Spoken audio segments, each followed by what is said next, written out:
Since the coup in Niger, the West has been trying to punish Niger by using its influence in Africa.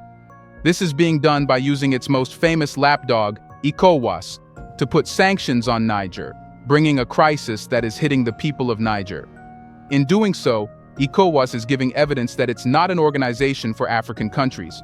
Rather, it is only a puppet to be used by the West. Yes, an African organization of brother countries is trying to punish Niger, a country that has come out of the influence of France.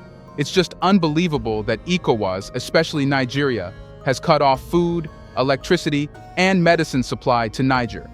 Perhaps Nigeria thinks it's proof of its loyalty to the West, but in reality, it's also a poignant reminder of how an African country betrayed its brother country. On this, the Niger's prime minister opened himself up, slamming and exposing ECOWAS and its actions. Whatever he said literally shook not only the West's moral standards but questioned the unity and loyalty of ECOWAS countries toward Niger. But what did he say that exposed what ECOWAS is really doing?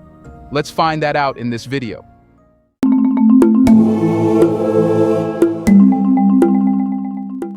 After the coup in Niger, France knew that all the resources coming from Niger would end. Earlier, it was getting uranium at the cheapest possible prices, because the earlier civilian leaders made unfair agreements. Those agreements benefited only France, while Niger, as a country, made the lowest revenues. To reverse the coup and to get those resources back, France tried to usher in crises in Niger, but the reality was that it could not do it on its own.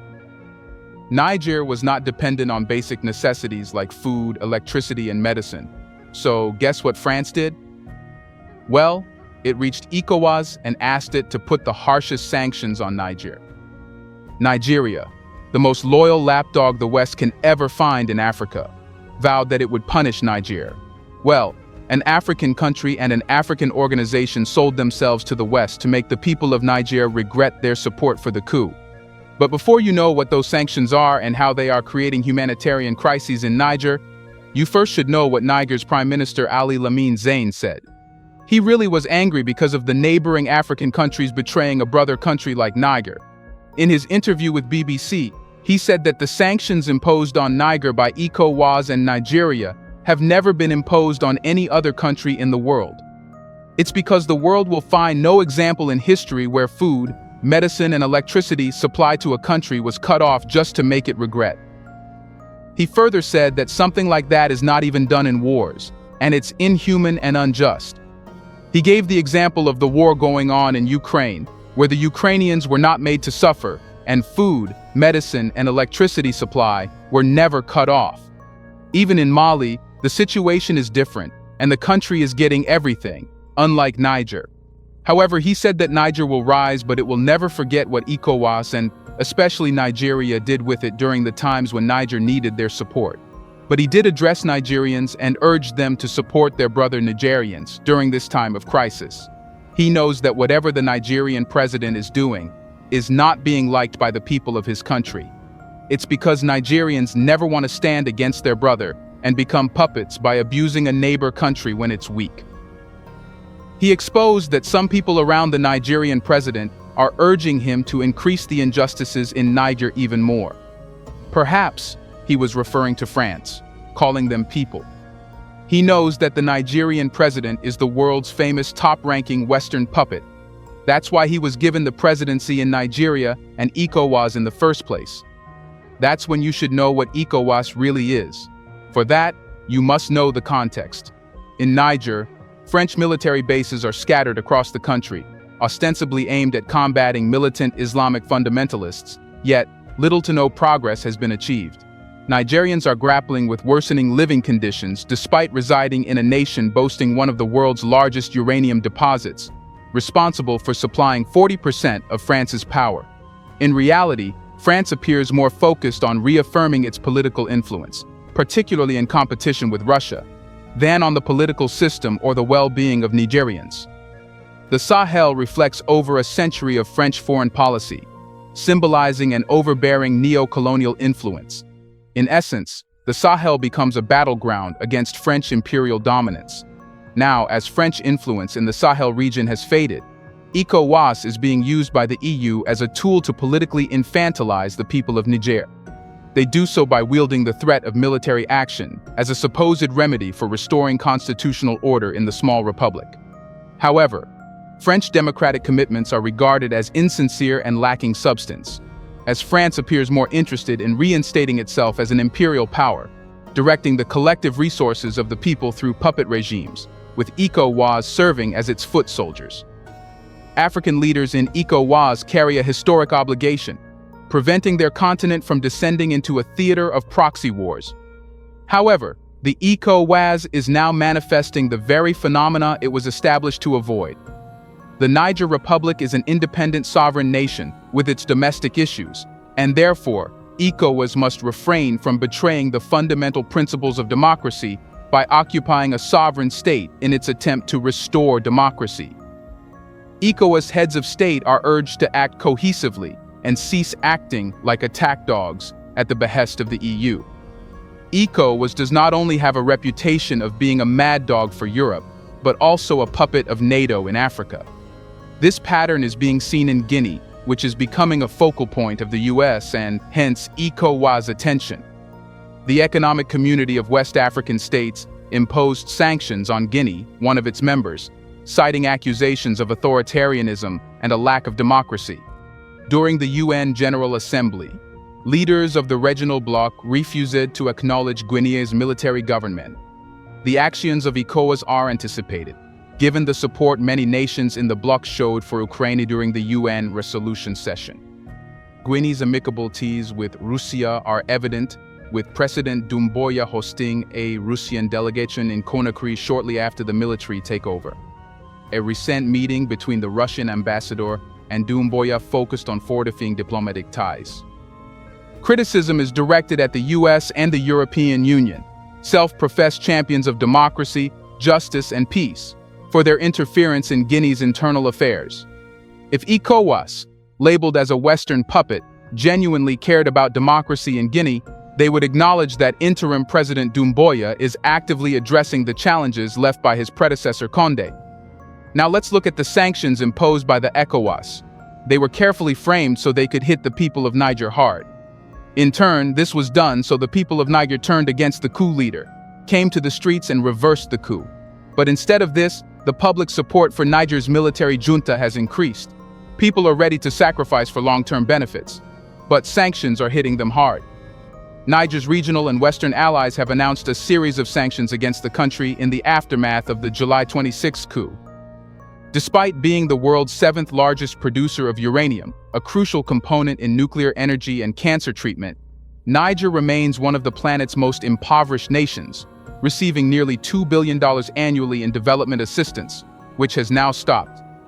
The Economic Community of West African States ECOWAS and the West African Monetary and Economic Union have enforced some of the most stringent sanctions on Niger post-coup.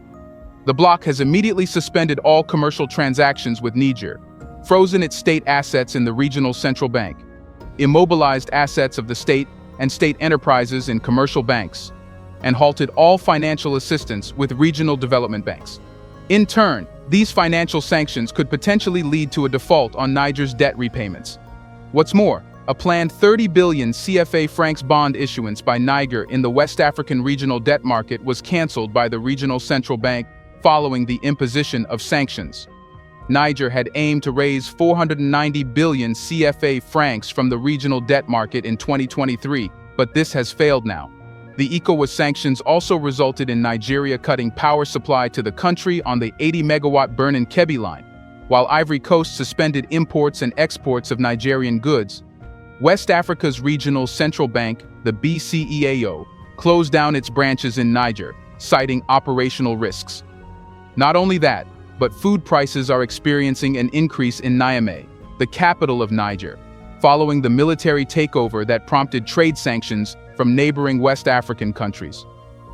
At a rain-drenched market, Ibu Kane, a shopper, noted that the cost of a sack of rice had risen by more than a third to around 15,000 CFA francs, since the coup led the ECOWAS economic and political bloc to close borders and cut commercial ties. You see, the ECOWAS is trying to create a narrative that all the crises in Niger are due to the coup, which should be, therefore, reversed. Abdurrahmane Tiani, the coup leader who removed President Mohamed Bazoum, acknowledged that foreign pressure would make the coming weeks and months challenging for all Nigerians, emphasizing the need for unity. While there wasn't an evident panic-buying situation at Yantala Market, both vendors and shoppers were feeling the economic strain. The price of cooking oil had also increased to 33,000 CFA a can from $22,000 a few days earlier. However, merchants supported the junta's call for unity, stating that they should not create panic now. The closure of borders by the economic community of West African states poses a significant threat to landlocked and impoverished Niger. Even before the coup, approximately 3.3 million of Niger's 26 million people were facing acute food shortages due to a hunger crisis in parts of the region. The International Federation for Human Rights, based in Paris, and the Nigerian Association for the Defense of Human Rights urged ECOWAS to reconsider its sanctions to prevent exacerbating civilian hardships.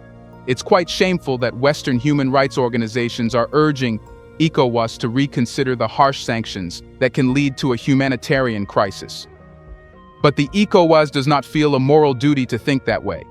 Here's a reminder to please like and share the video and subscribe to our channel to watch more videos on Black culture, history, civilization, and identity. Let's continue now. Adding to the challenges, various Western nations have cut aid to Niger, which relies on foreign assistance for 40% of its budget. The regional central bank also canceled a planned 30 billion CFA bond issuance earlier this week. Later, the United Nations issued a warning, stressing the potential of the crisis in Niger to significantly worsen food insecurity in the impoverished nation. The UN's humanitarian agency, OCHA, called for humanitarian exemptions amid sanctions and border closures to avert a catastrophic situation. OCHA emphasized that even before the democratically elected President Mohamed Bazoum was ousted in a coup last month, Niger already had over 3 million people facing acute food insecurity. An additional 7 million deemed moderately food insecure could see their situation worsen due to the unfolding crisis, cautioned OCHA, citing a preliminary analysis from the World Food Program. Despite the political turmoil in the landlocked Sahel region, the UN Food Agency reiterated its commitment to delivering aid in Niger. Margot van der Velden, WFP's acting regional director for Western Africa, stressed the vital nature of their work, particularly given the current circumstances. In the first week of August, WFP reported delivering life-saving food to 140,000 people across the country and providing essential malnutrition care to 74,000 children. The agency anticipated reaching over 1 million people with emergency food assistance in the current month alone. However, WFP cautioned that sanctions and border closures linked to the political crisis were significantly affecting the supply of essential foods and medical supplies into Niger. Van der Velden urged all parties to facilitate humanitarian exemptions, ensuring immediate access for those in need of critical food and basic necessities. Additionally, she appealed for increased financial support, noting that the worsening humanitarian situation in Niger coincided with WFP being forced to cut rations globally due to insufficient funds. A multi-agency appeal issued in March, seeking $584 million to address the pressing needs in Niger until the end of 2025, has only received 39% of the required funding, according to OCHA. The portion dedicated to food security and malnutrition, representing over a third of the appeal, has received just 27% of the requested funds. Every year, Niger faces recurring cycles of humanitarian crises, disproportionately impacting women, children, internally displaced populations, migrants, and refugees. In the current scenario, it is estimated that in 2023, 3.3 million Nigerians will be affected by severe food insecurity, and an additional 7.3 million people, which is about 28% of the population, will experience food insecurity. As the country deals with food insecurity, the political crisis, economic sanctions, and the surge in prices coinciding with the annual lean season increase the risk of food shortages. The rainy season further worsens health precariousness and food insecurity nationwide. What's more, border closures and financial restrictions have led to a shortage of essential medicines, endangering the health of the most vulnerable. Growing insecurity hampers the movement of healthcare teams, hindering access to healthcare services and negatively impacting mental health. Women and children bear the brunt of the economic and social deterioration linked to the current situation, heightening the risk of increasing gender inequalities, gender-based violence, and obstacles to accessing health services, particularly sexual and reproductive health. Doctors of the World has identified the regions of Tillabéri, Tahua, Maradi, and Difa, as well as the border area between Burkina Faso and Niger, as particularly vulnerable. Amidst a constant climate of insecurity, humanitarian aid struggles to reach these regions, leaving vulnerable populations without access to life-saving care. Local health centers and schools also struggle to remain open due to growing tensions. In collaboration with Plan International in Tahua and Tillabéri, Doctors of the World provides healthcare related to sexual and reproductive care and psychological support for vulnerable people, particularly victims of conflict and survivors of gender-based violence. The organization also raises awareness of the risks of violence and provides information on ways to prevent and protect against it through early warning mechanisms. So far, 20,500 individuals have been sensitized to GBV and child protection, and over 8,000 consultations have been provided for children under 5 years old. Niger is currently facing a critical shortage of medications due to sanctions imposed by the West African Regional Authority, ECOWAS. Ibrahim Souli, the Secretary General of Niger's Health Ministry, shared that the country is experiencing a depletion of antibiotics along with drugs for cancer, diabetes, and cardiovascular diseases. He said that, sadly, the pharmaceutical products intended for Niger are delayed at the port of Cotonou or at the border, and more than 60 blocked containers have been identified there, which are valued at about 4 billion CFA francs. The regional bloc has implemented restrictions on financial transactions and closed entry into Niger from its other member states, aiming to exert pressure on the coup plotters to reinstate democratic order. Last month, reports indicated that thousands of trucks carrying food destined for Niger were stranded for weeks at the Malinville crossing in northern Benin due to border closures. The World Food Programme (WFP), the United Nations Food Agency, had previously warned that the blockade was significantly impacting the supply of essential foods and medical supplies into Niger.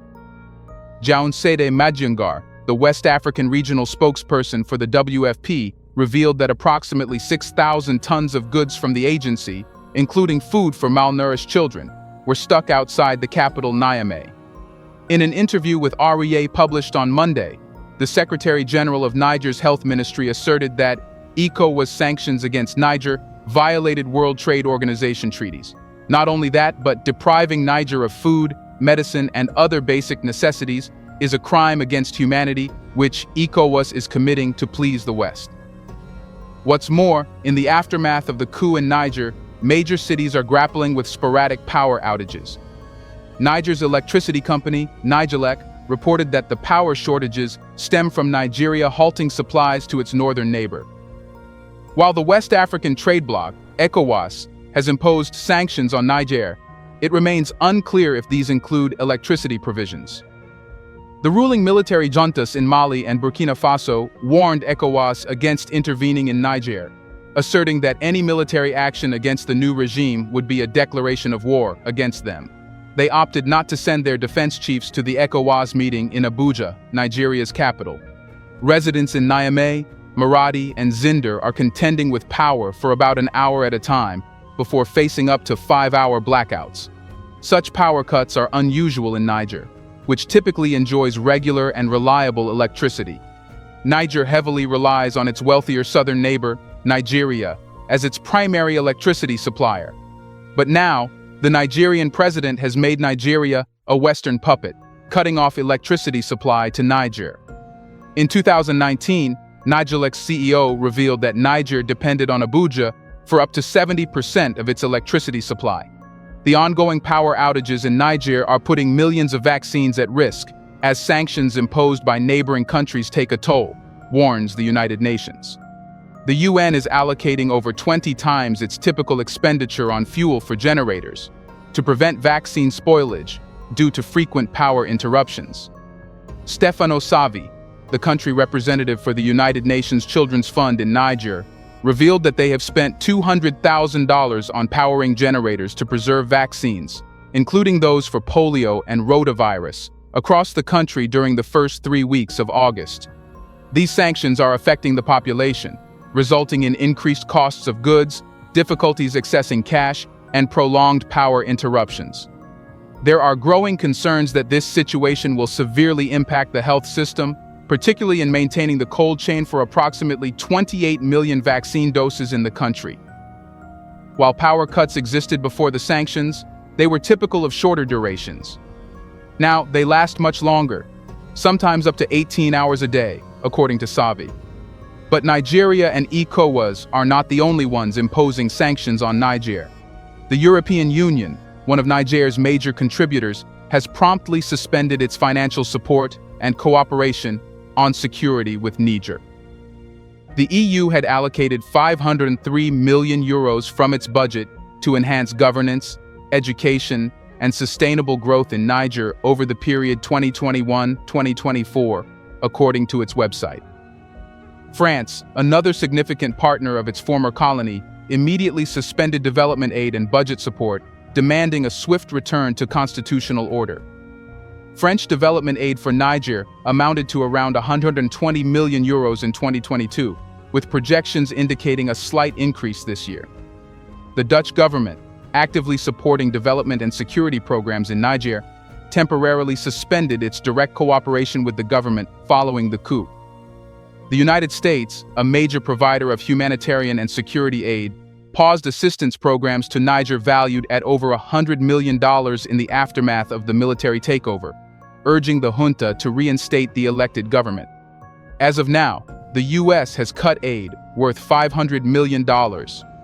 Even Canada suspended direct development assistance and expressed support for ECOWAS's mediation efforts for Niger to return to constitutional order. In addition to that, the World Bank suspended disbursements until further notice, except for private sector partnerships, which it stated would continue with caution. Niger has one of the largest World Bank portfolios in Africa, totaling $4.5 billion, and it has also received $600 million in direct budget support from the bank between 2022 and 2023. All this proves that the Western world is not alone in imposing sanctions on Niger. Since their sanctions do not affect Niger immediately, they are using ECOWAS and Nigeria to impose sanctions that bring food, energy, and healthcare crises to Niger. History will always remember ECOWAS and Nigeria's role in worsening the crises in Niger when it needed help. What do you think? Is ECOWAS working for Africa or the West's interests?